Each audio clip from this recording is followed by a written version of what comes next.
بسم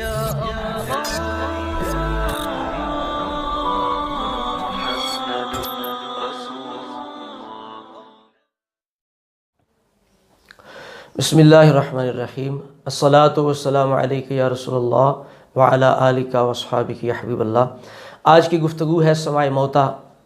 کہ فوت شدگان سنتے ہیں یا نہیں سنتے۔ سب سے پہلے موت کا معنی سمجھ لیں۔ موت کا معنی عدم محض نہیں ہے، مٹ جانا نہیں ہے، بلکہ ایک جہان سے دوسرے جہان میں انتقال کرنا ہے۔ منکرین سماع موتیٰ کے امام ابن قیم نے کتاب روح کے اندر موت کا معنی یہی کیا کہ ان الموت لیس بعدم محض وانما هو انتقال من حال الى حال، کہ موت، بے شک موت مٹ جانے کا نام نہیں بلکہ ایک حال سے دوسرے حال میں انتقال کرنے کا نام ہے،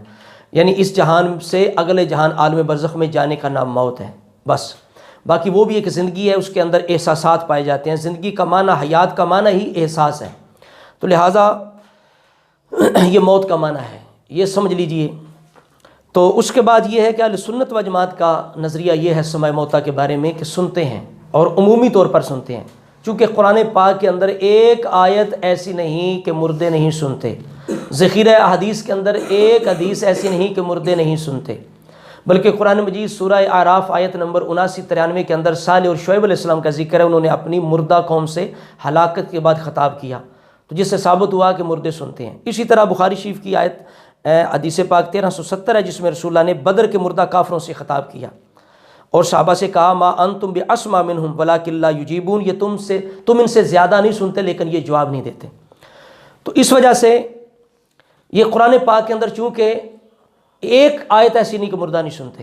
بلکہ ایسی آیات ہیں کہ جن سے ثابت ہوتا ہے کہ مردے سنتے ہیں۔ یہ تو ہے قرآن مجید کی بات۔ باقی رہی حدیث کی بات، تو حدیث کے اندر بخاری شریف کے اندر 1314 نمبر حدیث، 1338 نمبر حدیث، 1370 نمبر حدیث آپ مطالعہ کر کے دیکھ لیں، جن کے اندر یہ پتہ چلتا ہے کہ مردے سنتے ہیں۔ جس طرح 1314 کے اندر تو یہ ہے نا کہ چاہے نیک ہے چاہے بد ہے میت، وہ چارپائی کے اوپر بھی آوازیں دے رہی ہوتی ہے، اسے شعور ہوتا ہے مجھے کدھر لے کے جا رہے ہیں، اسے ساری خبر ہوتی ہے، وہ پکار رہی ہوتی ہے۔ قالت قدمونی، اگر نیک ہے تو کہے گی قدمونی، بری ہے تو کہے گی یا ویلہا، ہائے افسوس ہائے افسوس۔ اسی طرح 1338 کے اندر تو یہ ہے کہ یسمع قرآن عالم، کہ میت دفنا کے واپس لوٹنے والوں کے قدموں کی اور جوتوں کی آواز سنتی ہے۔ تو لہٰذا اس سے بڑھ کے آگے عموم اس حدیث پاک کے اندر ہے جو ابن کثیر نے حافظ ابن عبد البر کی تصحیح کے ساتھ یہ روایت کی ہے۔ یہ روایت جو میں عرض کرنے لگا ہوں اسی مضمون کی حضرت ابو ہریرہ سے بھی مروی ہے، عائشہ صدیقہ سے بھی مروی ہے، کیا کہ ما من احد یمر بقبر اخیہ المسلم کان یعرف فی الدنیا ویسلم علیہ الا رد اللہ علیہ روحہ حتی یرد علیہ السلام، جب بھی کوئی بندہ مومن اپنے مسلمان بھائی کی قبر سے گزرتا ہے، دنیا میں جان پہچان تھی، تو اللہ کریم اور اس پہ وہ سلام کہتا ہے اسے قبر والے کو، تو اللہ کریم روح لٹا دیتا ہے، الا رد اللہ علیہ روحہ، اللہ اس میت کی روح لٹاتا ہے اور اسے سلام کا جواب بھی دیتی ہے۔ تو پتہ چلا اسی طرح وہ حدیث جن کے اندر اہل قبور کو سلام کرنے کا حکم ہے کہ السلام علیکم یا اہل قبور، اس کے اندر بھی محدثین نے یہی فرمایا ہے، ابن کثیر ابن قیم نے بھی یہ کہا ہے کہ اس سے یہی ثابت ہوتا ہے، بلکہ شیخ مکی صاحب جو حرم کعبہ میں بیان کرتے ہیں ان کا بھی بیان موجود ہے، وہ بھی یہی کہہ رہے تھے، وہ سلام علیہ حدیث پاک پیش کرتے ہیں۔ آخر ہم جو سلام کہتے ہیں السلام علیکم یا دار قوم مؤمنین، اگر ان کو یہ سلام نہیں پہنچتا تو فائدہ کہنے کا کوئی آخر نہیں ہے نا، آخر کوئی حکمت تو ہے نا۔ ہمیں یہ حکم تو نہیں ملا کہ پہاڑوں پر گزرو تو کہو السلام علیکم یا جبال، لیکن مردوں پہ گزرو تو حکم ہے کہ سلام کہو السلام علیکم یا دار قوم مؤمنین انا انشاء اللہ بکم لاحقون انتم السابقون ونحن الاثر۔ اتنی لمبی جوڑی بات کہنے کی ضرورت کیا ہے؟ اس لیے احادیث میں یہ بھی آتا ہے کہ مردہ جو ہے اپنے دفن کرنے والوں کے چلنے پھرنے کی آوازیں بھی سن رہا ہوں، یسمع قرع نعالہم، بخاری شریف کے اندر یہ روایت ہو رہی ہے۔ یہ تو تھا اہل سنت کا نظریہ۔ اب جو منکرین سماع موتیٰ ہیں ان کا نظریہ یہ ہے کہ فوت شدگان نہیں سنتے، اور وہ کہتے ہیں قرآن مجید کے اندر صرف سنا نہ سکنے کی نفی نہیں ہے بلکہ نہ سننے کی بھی نفی ہے، کہ سنتے بھی نہیں ہیں اور سنا بھی نہیں سکتے۔ کریم نے فرمایا کہ جن کو پکارا جاتا ہے وہ ان کی پکار سے غافل ہے، تو اللہ رب العالمین نے سنانے کی بھی نفی کی اور سننے کی بھی نفی ہے کہ وہ دعائیں نہیں۔ پھر یہ خود فرض کر کے، حالانکہ قرآن مجید کے اندر ایک بھی آیت مردوں کے متعلق نہیں ہے کہ وہ نہیں سنتے، ایک بھی آیت ایسی نہیں ہے، ایک بھی، بلکہ یہاں تک کہ ان اللہ یسمع من یشاء، بلکہ یہ ہے اللہ جسے چاہے سنائے، تو یہ مطلق ہے، زندوں کو بھی اللہ سناتا ہے، مردوں کو بھی اللہ سناتا ہے، تو اس وجہ سے۔ لیکن ان کا دعویٰ یہ ہے کہ صرف سنا نہ سکنے کی نفی نہیں ہے، بلکہ نہ سننے کی بھی نفی ہے۔ پھر یہ فرض کر کے یہ عموم خود بنا کے اپنی طرف سے آگے پھر مستثنیٰ کا چکر دیتے ہیں، کہتے ہیں جی چونکہ قرآن کے اندر تو یہ ہے سنتے بھی نہیں ہے، سنا بھی نہیں سکتے، تو جہاں جہاں حدیث کے اندر آ گیا، اب حدیث رکاوٹ تھی رستے میں جن کے اندر سننا ثابت ہے، تو وہ ان کو کس طرح ہٹاتے ہیں، کہتے ہیں جی یہ مستثنیٰ صورتیں، عمومی طور پر ہم نہیں مانتے سنتے ہیں، تو یہ مستثنائی صورتیں۔ البتہ وہ مقامات کہ جہاں نص وارد ہو گئی ہے ان کو ہم مستثنا سمجھتے ہیں کہ وہ مستثنا ہیں، یعنی ان کو اللہ کے رسول صلی اللہ علیہ وسلم کی احادیث سے ثابت ہو یا قرآن سے انہیں ہم مستثنا مانتے ہیں، اور ہمارا ان کے بارے میں ایمان ہے کہ مردے نہیں سنتے، لیکن یہ خاص معاملہ ہے، یہاں مردے کا سننا ثابت ہے، اس کا قدموں کی چاپ بھی سنتا ہے، جہاں جہاں کتاب و سنت میں ثابت ہے وہاں وہاں مانتے ہیں، مطلقاً سننا کہیں پہ ثابت کرتے ہیں جناب پہلے عمومی طور پر نفی تو ثابت کرو نا، کو ایک قطعی الدلالت روایت پیش کرو، ایک قطعی الدلالت آیت پیش کرو جس کے اندر یہ ہے کہ مردے نہیں سنتے، پہلے نہ سننے کا عموم ثابت کر لو، پھر مستثنا کا چکر دینا، یہ دھوکہ پھر دینا مستثنا والا۔ تمہارے پاس دلیل تو ہے کونی نفی کی، مستثنا تم نے کہاں سے بنا لیا؟ تو اس وجہ سے عموم ہے، کوئی انکار نہیں ہے، ایک بھی قطعی الدلالت ایسی کوئی دلیل نہیں ہے کہ مردے نہیں سنتے، تو لہٰذا مستثنا والا چکر ہے، یہ کچھ بھی نہیں ہے، ورنہ پیش کریں ایک آیت پیش کریں، ایک حدیث پیش کریں جس کے اندر ہے کہ مردے نہیں سنتے، اپنی طرف سے عموم بنا لیا کہ نہیں سنتے، اپنی طرف سے، یہ ایک بہت بڑا دھوکہ ہے۔ بلکہ ایک جو ہے وہ بدتمیز تو یہاں تک کہہ رہا تھا کہ اگر تم مانتے ہو کہ مشرک یعنی کافر جو مردے ہیں وہ بھی سنتے ہیں تو پھر ان سے اس سے تو پھر مطلقاً کافروں کے مردوں کا بھی سننا ثابت ہو گیا، پھر سماع موت کا عقیدہ کافروں کے لیے بھی مانے۔ تو رسول پاک نے فرمایا تم سے زیادہ بہتر سنتے ہیں یہ مشرکین کے مردے، ہاں یہ صحیح روایت ہے۔ ہاں، تو پھر مشرکین کے مردوں کو پکارے نہ جا کے۔ اور بھائی ہم کافروں سے کیوں مانگے، مشرکوں سے کیوں مانگے؟ تعلق تو تمہارا ان سے ہے کہ تم جناب بتوں کی آیات جو ہے وہ نبیوں پہ لگاتے ہو اور بت پرستوں کی صفائی پیش کرتے ہو۔ ہم تو فوت شدگان جو اللہ کے محبوب بندے ہیں ان سے سوال کرتے ہیں، چونکہ اللہ کریم نے بخاری شریف کے اندر ان کی یہ شان بیان فرمائی ہے۔ بخاری شریف کے اندر یہ روایت ہے 6502 نمبر روایت ہے، اللہ کریم فرماتا ہے وَإِن سَأَلَنِي لَأُعْطِيَنَّهُ۔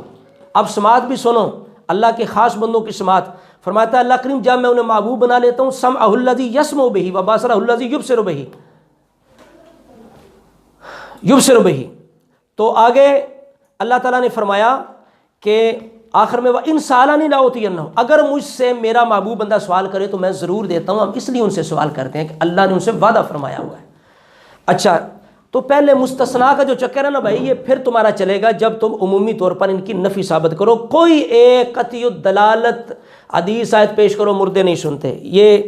ایک بات جو خاص۔ دوسری بات یہ کرتے ہیں جب ہم کہتے ہیں کہ بھائی ایک ایسی آیت پیش کرو نا جو فوت شدہ کے لیے نازل ہوئی ہو، اہل قبور کے لیے نازل ہوئی ہو، رسول اللہ قبرستان گئے ہوں یا آپ نے اللہ سے سوال کیا ہو یا اللہ مردوں کو سنا دے، میں انہیں بھی تبلیغ کرنا چاہتا ہوں، پہلے آیت تو پیش کرو۔ یہ جو نازل ہوئی ہیں جن کے اندر انک لا تسمع الموتیٰ ہے یا یہ ہے وما انت بمسمع من فی القبور، یہ تو زندہ کفار کے لیے ہیں، ختم اللہ علی قلوبہم وعلی سمعہم وعلی ابصارہم اور صم بکم عمی فہم لا یرجعون، یہ ان کے لیے ہے، یہ اہل قبور کے لیے تو ہے ہی نہیں۔ جب ہم یہ کہتے ہیں کہ ایسی آیت پیش کرو جو نازل ہی اہل قبور کے لیے ہوئی ہو، تو کہتے ہیں بھئی ٹھیک ہے، ہم یہ مانتے ہیں کہ یہ نازل تو ان کے لیے نہیں ہوئی، نازل تو یہ کافروں کے لیے ہوئی ہے جو آپ کی تبلیغ تسلیم نہیں کر رہے تھے، آپ کی بات مان نہیں رہے تھے یا بضد تھے، تبلیغ کے اندر ایمان لانے میں جو بضد تھے۔ اب کہتے ہیں ہم یہ تسلیم کرتے ہیں کہ یہ آیات آئیں تو ان کافروں کے لیے ہیں کہ جن کے دل مردہ ہو چکے تھے، دل بہرے ہو چکے تھے، جن کے دلوں پر مورے لگ چکی تھی، ان کے لیے ہے۔ لیکن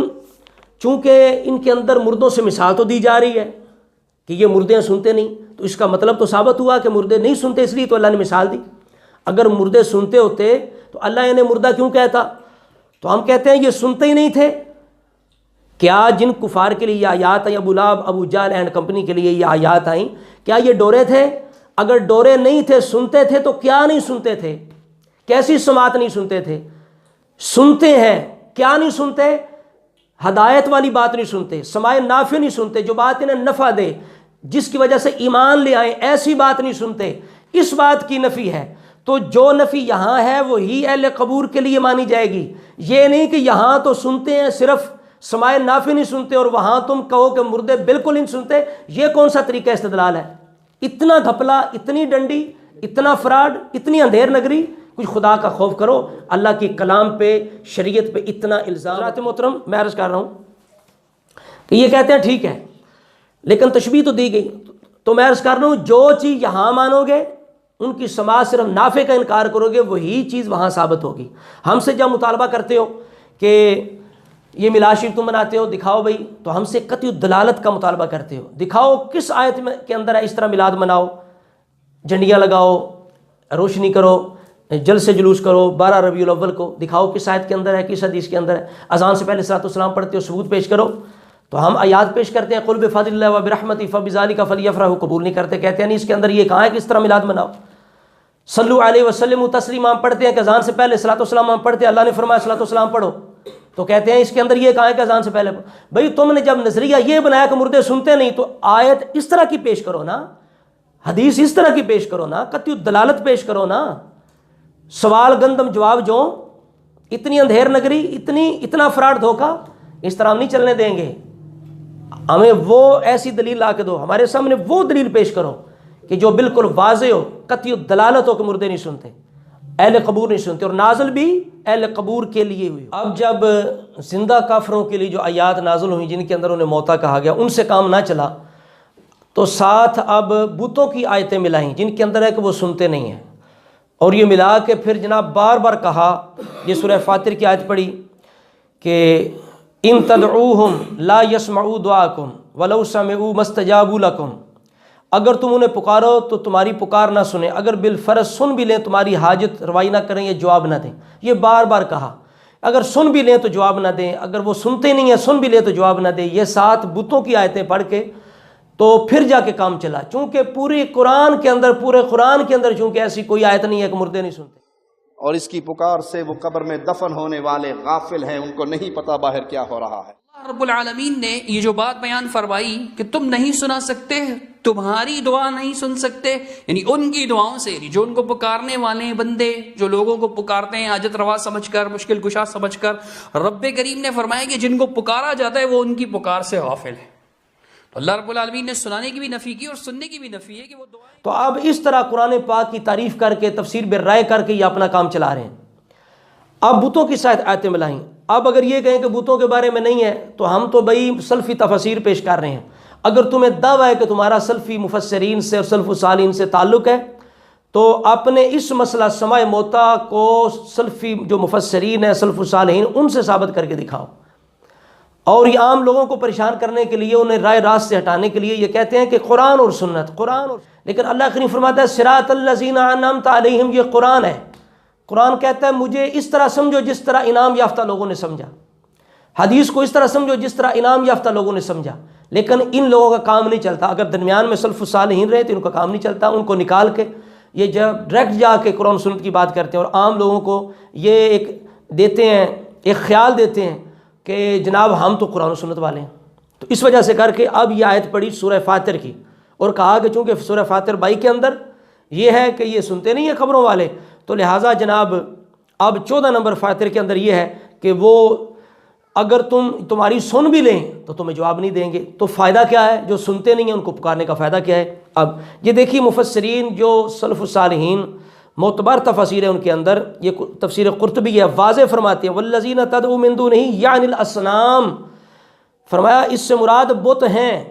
جنہیں وہ پکارتے تھے بت ہیں۔ اور یہی بات میں یہ سعودی تفسیر سے بھی انشاءاللہ پیش کروں گا کہ وہ بتوں سے لو لگاتے تھے، انہیں سامع اور نافع اور بصیر جانتے تھے، ٹھیک ہے؟ تو یہ بھی بات ثابت کروں۔ اسی طرح یہ تفسیر ابن کثیر کے اندر کہا ای من الاصنام، کہ وہ بت ہیں، والذین تدعوا من دونہ، آگے فرمایا اور ان تدعوا لا یسمعوا دعاکم، اگر تم انہیں پکارو تو وہ تمہاری پکار نہ سنیں۔ اس کے تحت یہ ابن کثیر فرماتے ہیں یعنی لأنہا جماد لا ارواح فیہا، چونکہ وہ پتھر ہیں ان میں روحیں نہیں ہیں۔ یہی سلفی مفسرین بلکہ اجماع مفسرین کا کہ ایسی آیات جن میں سماع کی نفی کی گئی ہے، تو من دون اللہ الفاظ کے اندر سننے کی نفی ہے، اس سے مراد بت ہیں، یہی مفسرین کا فرمان ہے۔ تو اسی طرح اب میں یہ پیش کرتا ہوں، خود اس سعودی تفسیر سے پیش کرتا ہوں کہ یہ لوگ یہ بھی تاثر دیتے ہیں اور دھوکہ دیتے ہیں، دیکھو جی وہ جن پتھروں کو یا بتوں کو وہ پکارتے تھے یا جو بت بنائے تھے وہ بزرگوں کے بت تھے نا، اگرچہ بت بزرگوں کے تھے، بتوں کی عبادت بھی کرتے تھے، لیکن جہاں نفی آئی ہے سماعت کی وہاں بتوں سے آئی ہے، چونکہ وہ بتوں کو سننے والا جانتے تھے، بتوں کو سننے والا وہ تصور کرتے تھے، پھر جا کے یہ نفی آئی ہے۔ یہ دیکھیے یہ سعودی تفسیر ہے اور صفحہ نمبر 1328 ہے، سورہ مومن آیت نمبر 43 کے تحت، لا جرم انما تدعوننی الیہ لیس لہ دعوۃ فی الدنیا ولا فی الاخرہ، یہ امر یقینی اگر تم مجھے جس کی طرف بلا رہے ہو وہ تو نہ دنیا میں پکارے جانے کے قابل ہیں، نہ دنیا میں پکارے جانے کے قابل ہیں اور نہ آخرت میں۔ اب اس کی تفسیر سنیے، صلاح الدین صاحب اہل حدیث کیا لکھتے ہیں، کہتے ہیں یعنی وہ کسی کی پکار سننے کی استعداد ہی نہیں رکھتے کہ کسی کو نفع پہنچا سکیں یا الوہیت کا استحقاق انہیں حاصل ہو۔ اس کا تقریباً وہی مفہوم ہے جو اس آیت اور اس جیسی دیگر متعدد آیات میں بیان کیا گیا، مثلا سورہ احقاف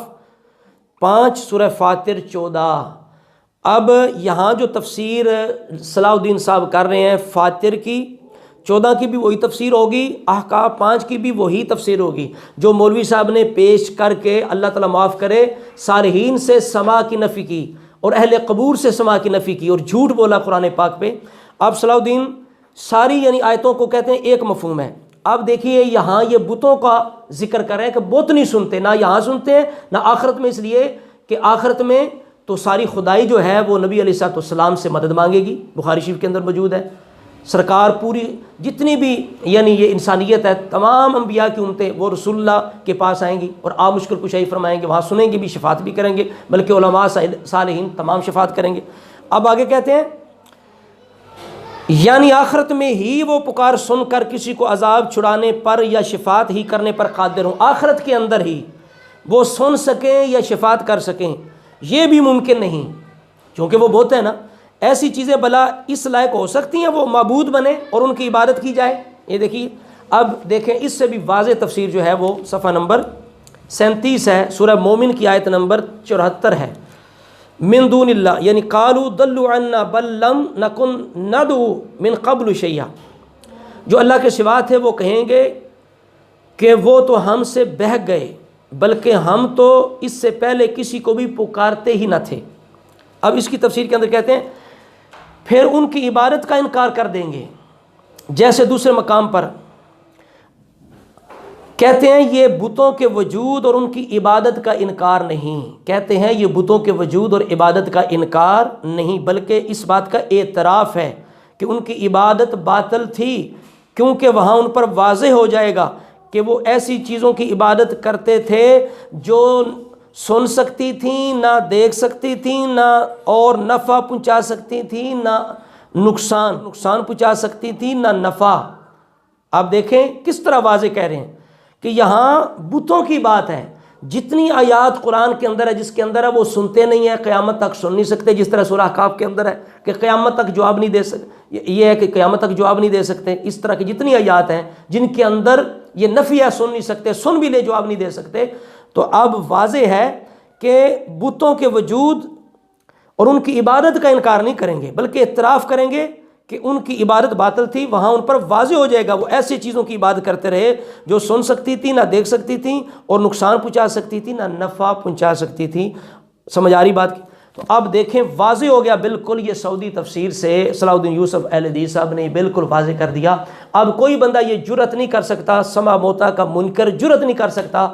کہ ہم جناب قرآن کے اندر صرف نہ سنا سکنے کی نفی نہیں بلکہ نہ سننے کی بھی نفی ہے۔ اب جو نہ سننے کی نفی کی آیات پیش کی ہیں ان کو ہم نے سلفی مفسرین سے بھی یہ ثابت کیا بتوں کے بارے میں، اور خود اس تفسیر سے بھی ثابت کیا وہ بتوں کے بارے میں ہے۔ رہی بات صالحین کے سننے کی، رسول اللہ تو رسول اللہ رہے، حضور کے غلاموں کی یہ شان ہے۔ بخاری شریف 6502 نمبر حدیث پاک ہے، جب بندہ مقام محبوبیت پر فائز ہوتا ہے کنت سمعہ الذی یسمع بہ وبصرہ الذی یبصر بہ، کہ سنتا وہ ہے طاقت اللہ کی آ جاتی ہے، دیکھتا وہ ہے طاقت رب کی آ جاتی ہے۔ جس طرح سورہ نمل کے اندر عاص بن برخیہ کی طاقت کا اندازہ لگائیں، سلیمان علیہ السلام کے امت کے ولی کی طاقت کا اندازہ لگائیں کہ انہوں نے کتنی دور سے تخت بلقیس حاضر کر دیا۔ یہ طاقت ہے صالحین کی۔ تو اس طرح نہیں ہو سکتا قرآن جناب ان کی شانیں بیان بھی کرے اولیاء اللہ کی انبیاء کی قرآن میں انہیں جناب سماعت والا دور دور سے حضرت سلیمان علیہ السلام نے چونٹی کی آواز سن لی، دور دور سے سننے والا بھی کہے، اور ساتھ یہ بھی کہ وہ سنتے نہیں ہیں۔ یہ 50 نمازوں سے 5 کس نے کروائیں؟ موسیٰ علیہ نبینا علیہ السلام نے۔ تو موسیٰ علیہ السلام اللہ تعالیٰ معاف کرے مردہ تھے، وہ سنتے نہیں ہیں، رسول اللہ سے باتیں نہیں ہو رہی تھی۔ بخاری شریف کے اندر شروع کے اندر یہ حدیث پاک ہے، شب معراج موسیٰ علیہ السلام سے ملاقات ہوئی، بلکہ وہ مشورہ دیتے رہے 50 سے 5۔ یہ مشکل کشائی کس نے کی؟ فوت شدہ نبی نے۔ تو ایسی جتنی آیات ہیں سنتے نہیں ہیں، یہ قرآن پاک پر جھوٹ ہے۔ تو لہٰذا یہ سماع موتا کا مسئلہ تھا، اہل سنت کا مسلک بالکل حق ہے کہ قرآن کے اندر ایک آیت نہیں ہے کہ مردے نہیں سنتے، ذخیرہ حدیث کے اندر ایک حدیث نہیں ہے مردے نہیں سنتے، اور ان کا دعویٰ یہ ہے کہ عمومی طور پر نہیں سنتے، لیکن جہاں جہاں آ گیا مستثنا مانتے ہیں۔ یہ سب چکر ہے، فراڈ ہے۔ پہلے جناب نہ سننے کا عموم ثابت کرو، ایسی آیت پیش کرو جو نازل ہوئی اہل قبور کے لیے ہوئی ہو، اور اس کا شان نزول بیان کرو، سلفی مفسرین سے اس کو ثابت کرو، پھر جا کے پتہ چلے تمہارا عقیدہ ٹھیک ہے۔ ورنہ ہر گمراہ فرقہ اپنے عقیدے نظریے کو ثابت کرنے کے لیے قرآن و سنت پیش کرتا ہے۔ دعا ہے اللہ رب العزت اہل سنت و جماعت کو، عوام اہل سنت کو ہر طرح کی گمراہی بد عقیدگی سے محفوظ فرمائے، ایمان کی سلامتی نصیب فرمائے۔ السلام علیکم ورحمۃ اللہ وبرکاتہ۔